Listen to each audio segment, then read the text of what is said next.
kok bisa sama gembel? Pakai pelet apaan tuh gembel? Dasar gembel. Assalamualaikum warahmatullahi wabarakatuh.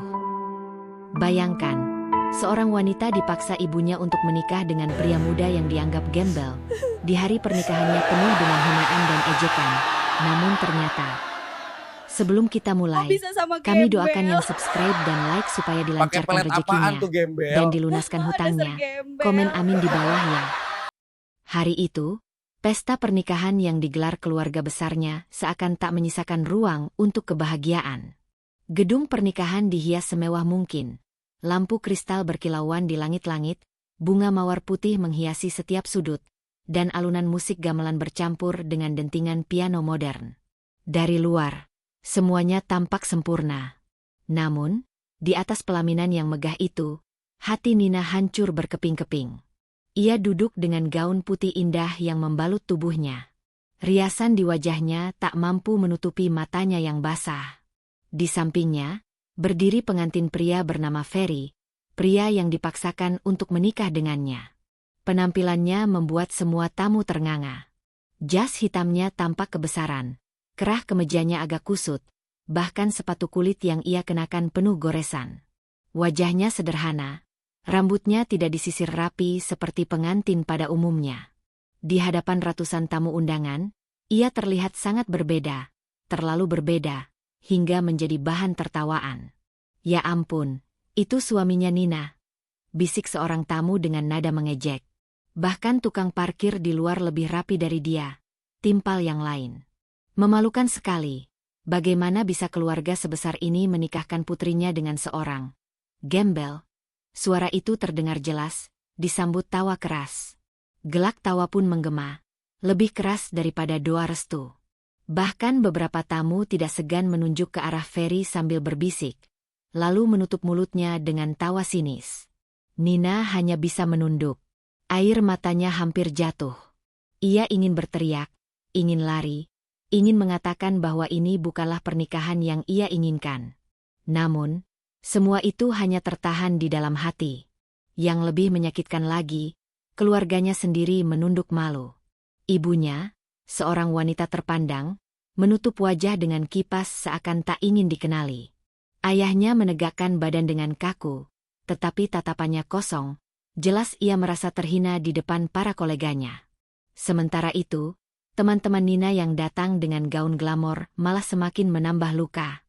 Mereka tertawa terang-terangan, tidak peduli dengan perasaan mempelai wanita. Katanya Nina itu idaman semua pria, tapi lihatlah sekarang. Dia malah dapat suami gembel. Hahaha. Benar-benar karma. Dulu dia sombong sekali, sekarang lihat nasibnya. Setiap kata-kata itu menusuk hati Nina. Ia menunduk semakin dalam, menggenggam jemari gaunnya hingga nyaris merobek kainnya. Namun, di tengah hujatan yang begitu keras, Ferry tetap tenang. Wajahnya tidak menunjukkan rasa malu sedikitpun. Bahkan, ia sesekali tersenyum tipis. Senyuman itu justru menambah bahan ejekan. Orang-orang menganggapnya tak tahu malu, padahal sesungguhnya tidak ada yang memahami apa arti senyuman itu. Kenapa dia bisa setenang itu? Batin Nina, menoleh sekilas pada pria di sampingnya. Pernikahan itu terus berlangsung dalam suasana yang aneh. Sang penghulu membacakan akad dengan suara tegas, namun gema tawa di belakang ruangan tak pernah benar-benar hilang. Setiap tamu undangan seakan hadir bukan untuk memberi restu, melainkan untuk menyaksikan pertunjukan sandiwara yang menggelikan. Bahkan setelah ijab kabul selesai, tepuk tangan yang terdengar pun bukan tepuk tangan bahagia, melainkan campuran antara ejekan dan ketidakpercayaan. Nina hampir tak sanggup lagi berdiri. Ia menatap jauh ke depan, pandangannya kabur karena air mata. Dalam hatinya, ia hanya bisa bertanya-tanya, mengapa aku harus melalui semua ini? Mengapa hidupku dipermalukan seperti ini? Siapa sebenarnya pria yang duduk di sampingku ini? Dan tanpa ada yang menyadari, pertanyaan itu perlahan akan menemukan jawaban. Sebab, di balik kesederhanaan Ferry, tersembunyi sesuatu yang tidak pernah dibayangkan siapapun. Sesuatu yang kelak akan membuat semua orang yang menertawakan hari itu, terdiam dan menyesali kata-kata mereka sendiri.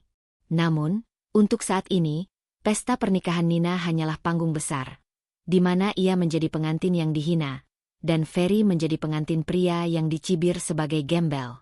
Sebuah permulaan dari kisah yang akan mengguncang hidup banyak orang. Malam setelah pesta pernikahan yang penuh ejekan itu, Nina duduk di tepi ranjang kamar pengantin. Gaun putih yang ia kenakan sejak siang kini sudah berganti dengan pakaian tidur sederhana, namun rasa sesak di dadanya tak berkurang sedikit pun. Kamar itu seharusnya menjadi saksi kebahagiaan seorang pengantin baru, dihias indah dengan taburan kelopak bunga mawar, lilin aromaterapi yang menyala, dan tirai putih menjuntai lembut dari langit-langit. Namun, bagi Nina, semua itu hanya memperparah rasa asing yang ia rasakan. Ia menunduk, menatap ujung jari-jarinya yang menggenggam erat kain selimut. Air matanya masih mengalir pelan. Hatinya masih terngiang cemoohan para tamu. Tawa sinis, cibiran, bahkan tatapan jijik. Semua itu menempel di kepalanya seperti bayangan buruk yang sulit dihapus. Sementara itu, Ferry, pria yang kini sah menjadi suaminya, duduk di kursi dekat jendela. Ia melepas jas kebesaran yang dipakainya siang tadi, menyisakan kemeja sederhana yang tetap terlihat lusuh. Namun berbeda dengan Nina, ia tidak terlihat gelisah. Wajahnya tetap tenang, seakan-akan hujan hinaan siang tadi sama sekali tak menyentuh hatinya. Nina menoleh sekilas, lalu cepat-cepat memalingkan wajah. Hatinya dipenuhi amarah bercampur kecewa. "Kenapa kamu diam saja saat semua orang menghina kita?" serunya tiba-tiba, suaranya bergetar menahan tangis. Ferry menghela napas pelan, menatap keluar jendela. "Karena aku tidak butuh pengakuan dari mereka, Nina. Yang penting, aku ada di sini bersamamu." Jawaban itu justru membuat dada Nina semakin sesak. Ia merasa seperti terjebak dalam pernikahan tanpa arti. "Kamu tidak mengerti. Semua orang menertawakan aku. Mereka bilang aku istri gembel, dan kamu hanya diam, seakan tidak peduli." Hening menyelimuti kamar. Hanya suara jam dinding yang terdengar. Ferry akhirnya berdiri, berjalan pelan mendekat, lalu menatap Nina dengan tatapan yang sulit dijelaskan. Ada ketenangan, ada ketegasan, namun juga ada sesuatu yang misterius. "Suatu hari nanti, kamu akan tahu, Nina, siapa aku sebenarnya. Dan saat hari itu tiba, semua yang menertawakanmu hari ini akan menunduk malu." Kalimat itu membuat Nina terdiam. Ia tidak mengerti. Baginya, Ferry hanyalah pria sederhana yang penampilannya tidak layak menjadi mempelai pria di pernikahan sebesar itu. Namun caranya berbicara, nada suaranya yang penuh keyakinan, membuat Nina sedikit terguncang. Hari-hari setelah pernikahan. Hari-hari berikutnya tidak lebih baik. Setiap kali Nina keluar rumah, ia merasa tatapan orang-orang menusuk ke arahnya. Bisik-bisik selalu terdengar. "Itu dia, pengantin yang menikah dengan gembel kemarin. Cantik-cantik, sayang suaminya. Ya ampun, memalukan sekali." Nina semakin enggan keluar. Ia lebih sering mengurung diri di kamar, menangis diam-diam. Ia membenci kenyataan bahwa hidupnya kini menjadi bahan gosip seluruh lingkungan. Namun, yang membuatnya heran, Ferry selalu keluar rumah setiap pagi buta. Ia berpamitan singkat, hanya berkata, "Aku ada urusan." Lalu ia pergi, meninggalkan Nina sendirian di rumah. Anehnya, ia selalu kembali sore menjelang malam, dan meski bajunya sederhana, sepatu kulitnya selalu tampak bersih, wajahnya tidak pernah menunjukkan lelah seperti orang yang bekerja kasar. Nina mulai curiga. Dia bilang bekerja. Tapi bekerja apa? Penampilannya lusuh, tapi tangannya halus, tidak seperti buruh atau kuli. Uang belanja yang diberikannya pun cukup banyak. Dari mana sebenarnya dia mendapatkannya? Rasa curiga itu semakin besar ketika suatu siang, Nina menemukan sesuatu. Saat merapikan lemari pakaian Ferry, ia melihat sebuah kotak kecil berwarna hitam terselip di antara tumpukan kemeja. Rasa penasaran mendorongnya untuk membuka. Ketika kotak itu terbuka, matanya membelalak. Di dalamnya, terletak sebuah jam tangan mewah dengan logo brand terkenal yang hanya dimiliki orang-orang kaya raya. Kilau logamnya jelas berbeda dengan barang murahan. Nina bahkan pernah melihat jam serupa dipakai oleh salah satu pengusaha ternama yang hadir dalam pesta ayahnya. Ini tidak mungkin milik seorang pria sederhana, bisik Nina, tangannya bergetar. Belum sempat ia mencerna temuannya, pintu kamar berderit. Ferry pulang lebih cepat hari itu. Wajahnya langsung menatap kotak di tangan Nina. Suasana mendadak mencekam. "Kamu, dari mana dapat jam tangan ini?" tanya Nina terbata, campuran marah, bingung, dan takut. Ferry hanya tersenyum tipis, lalu mengambil kotak itu perlahan dari tangannya. "Ada banyak hal yang belum kamu tahu tentang aku, Nina. Jangan khawatir, waktunya akan tiba. Kamu hanya perlu bersabar." Nina semakin bingung. Rasa penasaran bercampur dengan ketakutan.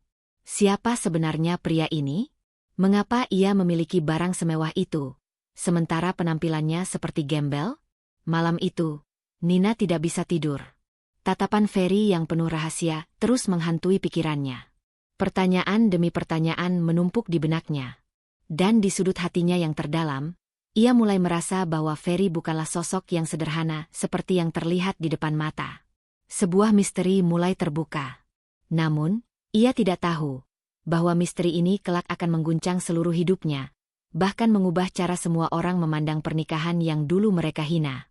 Desa tempat Nina tinggal memang kecil, tapi lidah manusia di dalamnya jauh lebih cepat daripada kabar angin. Hanya dalam hitungan hari setelah pesta pernikahan yang dipenuhi cibiran, gosip mengenai Nina dan Ferry sudah menyebar ke setiap sudut warung kopi, gang sempit, hingga obrolan ibu-ibu di pos ronda. Nina itu kasihan, sudah cantik, pintar, dapat suami gembel. Kalau aku jadi orang tuanya, aku pasti malu besar. Bayangkan, punya mantu cuma bisa bawa sandal jepit bolong di hari pernikahan. Kalimat-kalimat itu meluncur tajam, tanpa sedikit pun belas kasihan. Dan yang paling menyakitkan, keluarga Nina ikut menjadi sasaran. Ayahnya yang dulu dihormati sebagai tokoh desa kini lebih sering menundukkan wajah saat berjalan di jalanan. Ibunya memilih jarang keluar rumah karena setiap tatapan orang terasa seperti sindiran. Sementara itu, Nina sendiri hidup dalam bayang-bayang rasa malu yang semakin berat. Setiap kali ia berjalan ke pasar bersama Ferry, ada saja yang berbisik-bisik. Bahkan, beberapa teman lamanya terang-terangan pura-pura tak mengenalnya. Atau jikapun menyapa, nada suara mereka selalu terdengar mengejek. Namun, yang mengejutkan Nina adalah sikap Ferry. Bukannya merasa terhina atau tersinggung, pria itu justru tenang. Senyumnya tidak pernah pudar, seolah ejekan hanyalah angin lalu. Saat orang-orang merendahkannya, Ferry tidak pernah membalas. Justru, ia lebih sering menenangkan Nina dengan ucapan sederhana. "Biarkan saja, Nina. Kita tidak hidup dari kata-kata mereka. Yang penting kita punya satu sama lain," katanya sambil menatap mata istrinya dengan ketenangan yang membuat hati Nina bergetar, meski ia sendiri enggan mengakuinya. Tetapi, keanehan demi keanehan mulai terlihat.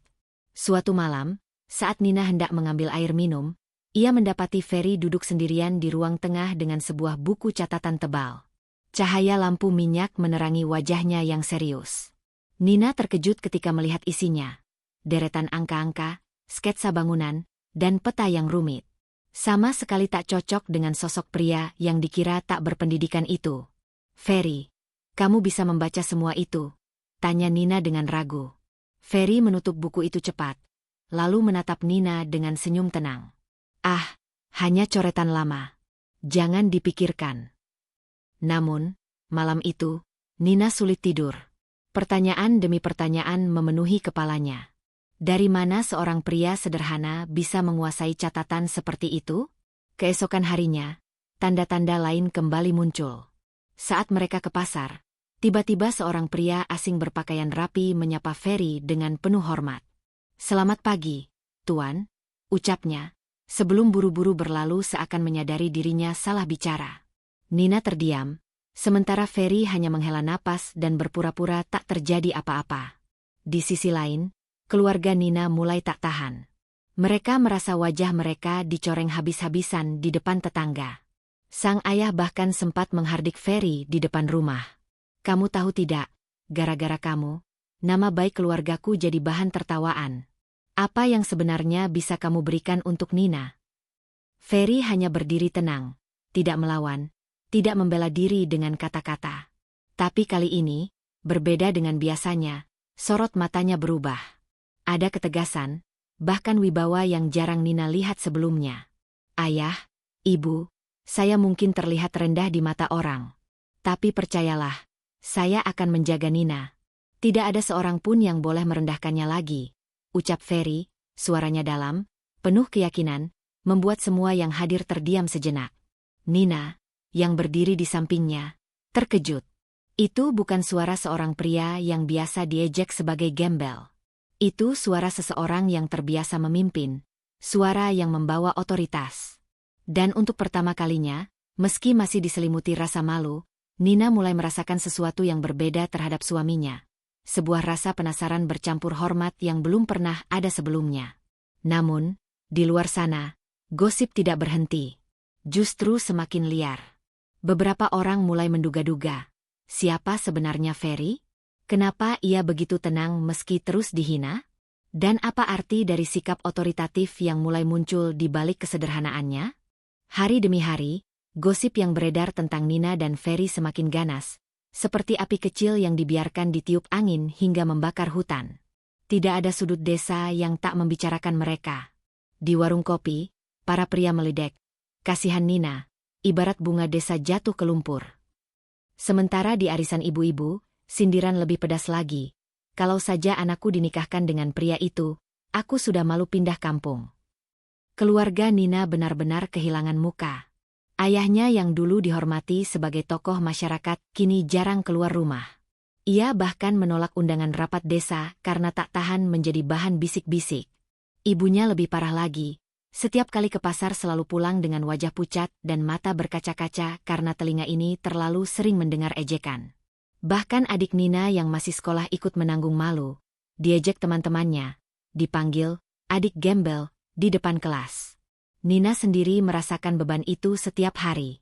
Ia berusaha tegar, tapi rasa malu membuatnya kadang diam-diam menangis di kamar. Sementara Ferry tetap tenang, seakan badai hinaan itu tidak pernah menyentuhnya. Namun di balik ketenangan itu, Nina mulai melihat sesuatu yang berbeda. Ferry bukan hanya pria sederhana yang pasrah pada keadaan. Ia mulai menunjukkan sisi lain, sisi yang membuat semua orang terkejut. Semuanya dimulai ketika keluarga Nina benar-benar dipermalukan di depan umum. Suatu sore, dalam acara hajatan tetangga, ada seorang tamu yang dengan sengaja berteriak keras. "Lihat tuh, mantunya Pak Suryo datang juga." Si gembel yang bikin keluarga terhormat jadi bahan tertawaan. Gelak tawa pun pecah. Ayah Nina menunduk, wajahnya merah padam, sementara ibunya buru-buru menarik tangan Nina agar cepat pulang. Namun Ferry justru berdiri tegak. Ia menatap orang yang mengejeknya itu dengan sorot mata dingin, bukan marah membabi buta, melainkan tatapan seorang yang terbiasa dihormati. Suasana mendadak hening ketika Ferry melangkah maju. "Saya tahu kalian menganggap saya rendah," ucapnya dengan suara dalam, mantap, yang membuat banyak orang tanpa sadar terdiam. Tapi ingat, harga diri seorang pria bukan ditentukan dari bajunya, melainkan dari bagaimana ia menjaga keluarganya. Dan saya bersumpah, tidak ada satupun dari kalian yang akan bisa merendahkan istri saya lagi. Kata-kata itu menggema di halaman hajatan, membuat sebagian orang tercekat. Ada sesuatu dalam cara Ferry bicara, tenang, berwibawa, tapi juga penuh keyakinan, yang membuat mereka seakan melihat sosok berbeda. Sejenak, mereka lupa bahwa pria di depan mereka hanya mengenakan kemeja lusuh. Malam itu, setelah pulang, ayah Nina mendekatinya dengan wajah campur aduk antara marah dan bingung. "Siapa sebenarnya kamu, Ferry? Dari mana asalmu? Bagaimana bisa kamu berbicara seperti pemimpin?" Ferry hanya tersenyum samar, lalu menjawab singkat, "Akan tiba waktunya, ayah, semuanya akan tahu siapa saya sebenarnya. Tapi untuk sekarang, izinkan saya menunjukkan dengan perbuatan, bukan kata-kata." Jawaban itu membuat keluarga Nina semakin heran, sekaligus sedikit gelisah. Dan Nina, yang mendengar percakapan itu dari balik pintu, merasa hatinya berdegup lebih kencang. Entah kenapa, di balik segala malu yang masih ia rasakan, tumbuh rasa penasaran yang semakin dalam terhadap suaminya. Keesokan harinya, Satu kejadian lain kembali mengguncang. Saat Nina dan Ferry berjalan melewati jalan desa, sebuah mobil mewah hitam berhenti mendadak di depan mereka. Dari dalam, keluar seorang pria berjas rapi. Dengan penuh hormat, ia menunduk kepada Ferry. "Maaf, Tuan, kami sudah menunggu Anda. Semua sudah siap sesuai perintah." Orang-orang yang melihat sontak membelalakan mata. Nina terdiam, sementara Ferry menatap pria itu dengan ekspresi tenang, lalu menjawab pelan, "Saya sudah bilang, jangan pernah panggil saya begitu di sini." Tapi sayangnya, kata-kata itu justru terdengar jelas di telinga semua orang yang berkerumun. Bisik-bisik langsung pecah. "Tuan?" Si Ferry itu dipanggil Tuan. Jangan-jangan dia bukan orang sembarangan. Nina sendiri hampir tidak bisa bernapas. Untuk pertama kalinya, ia menyadari bahwa suaminya bukan pria biasa seperti yang dikira orang-orang. Ada sesuatu yang besar, sesuatu yang selama ini disembunyikan di balik kesederhanaannya.